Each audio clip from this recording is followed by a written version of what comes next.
If it matters to you, it matters to us. Call Tip today on 1-800-938-007. Now, again, we are linking up with our Clonmel studio to speak to our relationship expert, Susan O'Donoghue. Good morning to you, Susan. Good morning, Fran. And good to talk to you today. We would need about 3 hours for what you're going to talk to us about today, which is parenting a teenager, Susan. It's a big job, isn't it? There's not enough time, Fran. There's not enough time.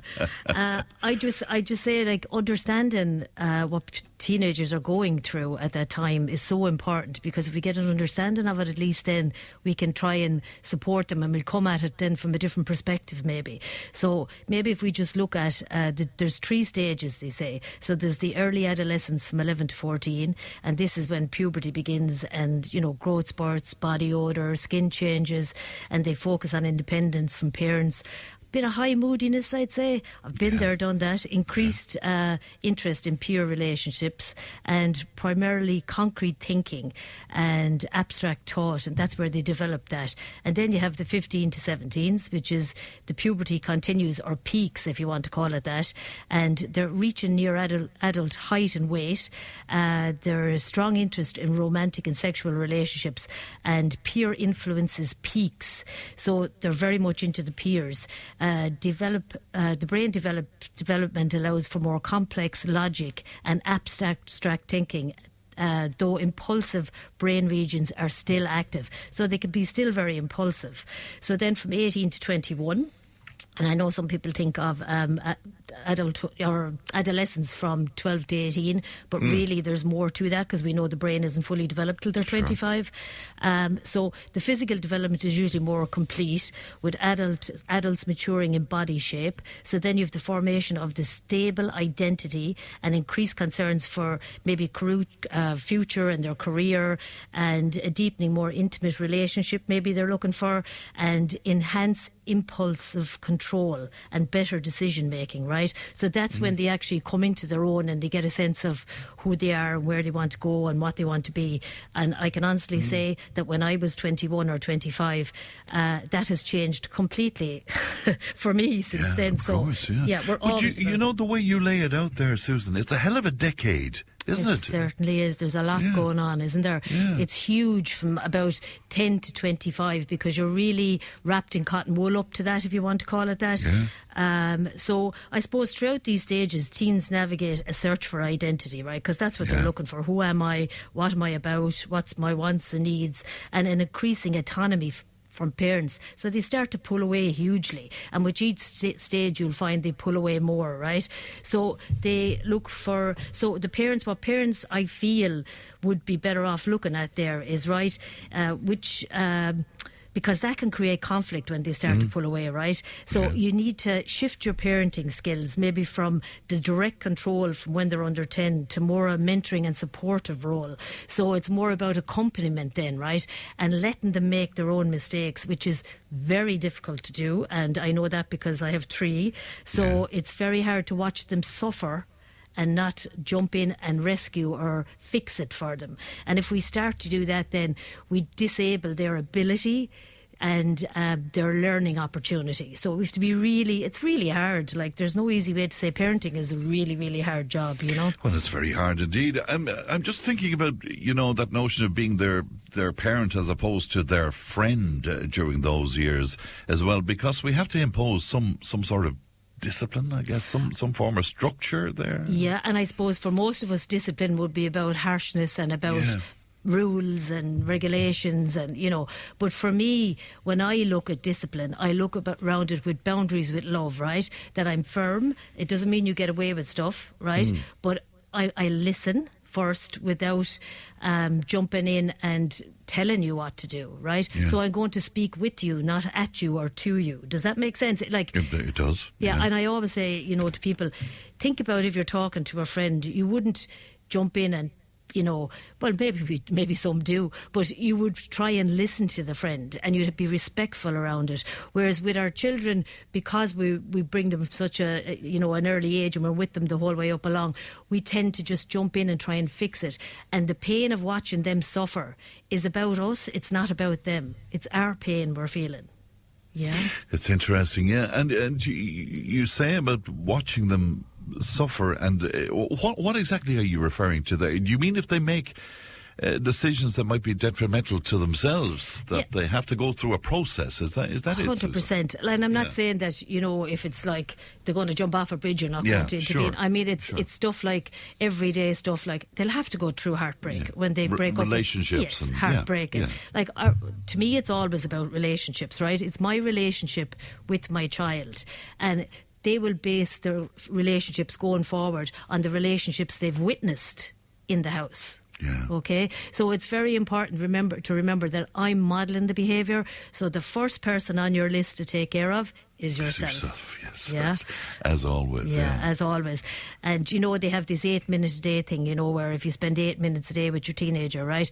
I think those moments are captured in, and teenagers sometimes aren't able for the eye-to-eye contact. When you sit down, you look at them across the table, sometimes that's too much for them. So a lot of the time I find teenagers do very well in the car situation, whether it's going to practice, whether it's dropping them here, dropping there, going to school, whatever it is. But that's your 8 minutes, right? Yes. Where you can listen first without jumping in. Okay, and even if you have to say to yourself when you get into the car, I'm really not going to say anything now. I'm not going to judge. There's going to be no criticism. I'm not going to blame them. I'm not going to tell them what they're doing wrong or right. I'm just going to sit there and listen. See, is there a change in it then? See how that feels for you. See, is it possible for you to do? Because it can be very difficult. Because if I start to blame, right, the teenager, if I start to say, oh my God, how could you be so stupid? Or, what are you up to? Or how could you even do something like that? I need to separate out the person from the behaviour, okay? Of course, yeah. I mean, there's always been these kind of difficulties, but now I suppose the elephant in the room has to be social media. And you talk about peer influence and that, but I mean, it's the influence of social media now that is... I mean, it's hard to even quantify it, isn't it? Yeah, social media, has a big role to play in this, and that's why, it's so, I suppose, uplifting, because we want to be uplifting around everything, right? It's as much as we can. My cup is half full. So when we hear the government talking about banning it under 16 and all that, I think it's where we need to be. And I feel that if that comes true, it will make a huge difference to our young people. We know that there's more anxiety, there's more stress, there's more, mental health issues than ever there was before with our teenagers, and we need to do something around that to support them. Okay, so if you're going to I'd get upset looking at social media sometimes. Yeah, so what's it like to give that to a 12-year-old or a 10-year-old or even younger? And the stuff pops up on my phone all the time. I don't know where it's coming from, and I know I'm not tech savvy to the extent that probably most teenagers are, but I'm sure stuff pops up in their phone too that they didn't really want, So it's how can I take care of... It's like, would you leave your teenager out in the street in front of cars? You wouldn't. So why are we handing them these phones? That's my take on it, you know what I mean? And I know for a lot of us, we didn't realise, like say 10, 20 years ago, the impact of it, but now we're seeing it, aren't we? Oh, we certainly are indeed. Yeah. But again, the tough love has to come into action there, because they'll tell you, Mary and Johnny has the latest phone, I need the latest phone, why can't I have the latest phone, all of that. And that has been an issue across the board. I've heard it myself all the time, and the thing about it is, if it's banned in schools, and I think schools are brilliant the way they play a part in it, that they don't want the phones in the school, and you have to put it in the pouches. I don't know how successful that is, or I don't know how good it is, because I don't have the research on it, but I do know that it probably made an impact on some level, but I suppose kids get ways around that too. Yeah, if it's our own issues, this is a big question for you now, Susan. If it's our own issues that are at play, if we have difficulties with our teenagers, is it not too late by the time they're teenagers for us to mend our ways in some fashion? Do you know what I'm saying, Susan? We've already provided the influence that might be not the best for them. All I can say to you is it's never too late. Yeah. Okay? Because we are an example to everybody around us. And if you're lucky enough to still have a relationship, regardless of what that relationship is, with your children, when you get to my age, right, or when you get older or whatever, it doesn't matter, because if they're still interacting with you and they see you changing, that's something that they look to as an example, and they'll wonder why. What's going on here? So to me, it's never too late. It's always about, but why wouldn't you change for yourself anyway? Yeah. You know, aren't you worth it? That's the thing. Yeah, but the irony is that you might see your own difficulties and faults through them, if you know what I mean. Well, if you want to see, what's happening for you, have a look at your kid, because they'll reflect it back at you fairly lively, because they're after growing up looking at you. So, you'll hear a lot of people and they'll say stuff like, oh, he always gets on my nerves, or, he'll trigger me, or he'll, that's because he's touching into your stuff that you need to look at. And that's the beauty of that stuff. As I always say about the emotions that come up, those emergency emotions are our best way in to find out what's happening inside for us. And it's the only way forward that I can see to live a more stress-free, more content, more powerful, that you feel more powerful in yourself. If you're looking for power outside of yourself, it's not going to happen. We need to be going inwards, because that's where the power is. And just finally, the most difficult time, I think, is where you have to let them go. They just have to be allowed to go. Spread their wings. Yeah. What about that, Susan? 100%. It's our job as parents. That's what the job is. The job is to slowly give them a sense of their own worth and their own... I suppose give them that sense of I'm capable, I'm able, that self-esteem, that confidence they need to be able to leave you.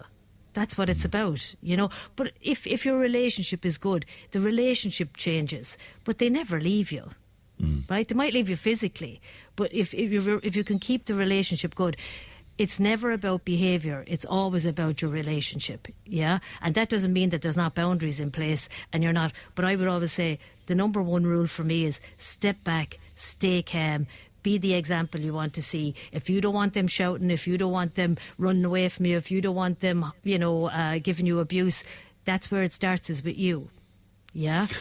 That's lovely advice as always. If people want to talk to you, Susan, how can they do that? Sure, it's 086 3676 256 or info@emotionalwellbeing.ie. Thanks, Fran. Pleasure as always. Thanks, Susan. Thank you. Good morning to you. That's Susan O'Donoghue, our relationships expert. That's it for me. Leanne produced. Stephen has a time tunnel on the lunchtime show, and I'll talk to you tomorrow. Do look after yourselves in the meantime, won't you? Bye-bye. Tip FM's Tip Today. With Slattery's Garage, Puck On. Main Peugeot dealers in the Premier County. And now stocking the full range of the luxury French car brand DS Automobiles. Book your test drive today with Slattery's Garage, Puck On. See slatterysgarage.ie.